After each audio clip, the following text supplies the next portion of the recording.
भावनात्मक बुद्धिमत्ता (EQ) केवल इसे समझने की क्षमता नहीं है, बल्कि अपने और दूसरों के भावनाओं के साथ सही तरीके से जुड़ने की कला है। इसे विकसित करके आप अपने रिश्तों को मजबूत बनाते हैं, चाहे वह परिवार, दोस्त या साथी हों।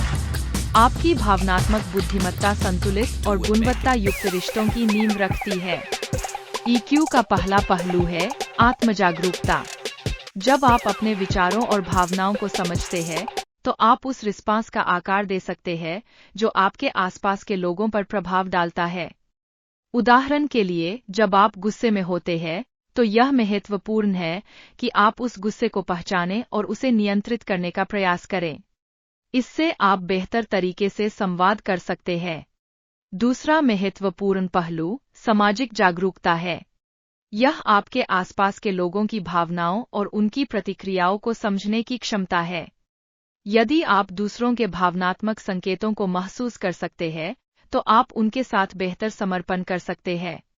यदि कोई मित्र दुखी है, तो आपकी संवेदनशीलता उन्हें सहानुभूति महसूस करवा सकती है, जिससे आपके रिश्ते में गहराई आएगी।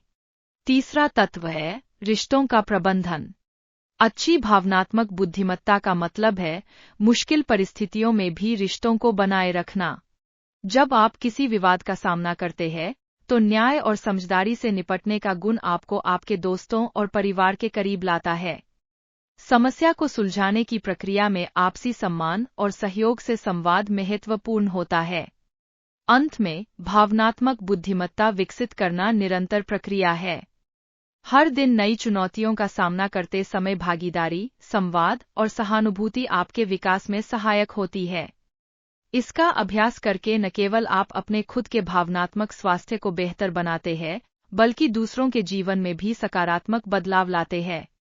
इसलिए, अगर आप चाहते हैं कि आपके रिश्ते मजबूत और स्थायी हों, तो भावनात्मक बुद्धिमत्ता पर ध्यान दें। यह कुंजी है जो आपके दिलों को जोड़ने का कार्य करेगी, शांति और प्रेम का अनुभव करने में मदद करेगी।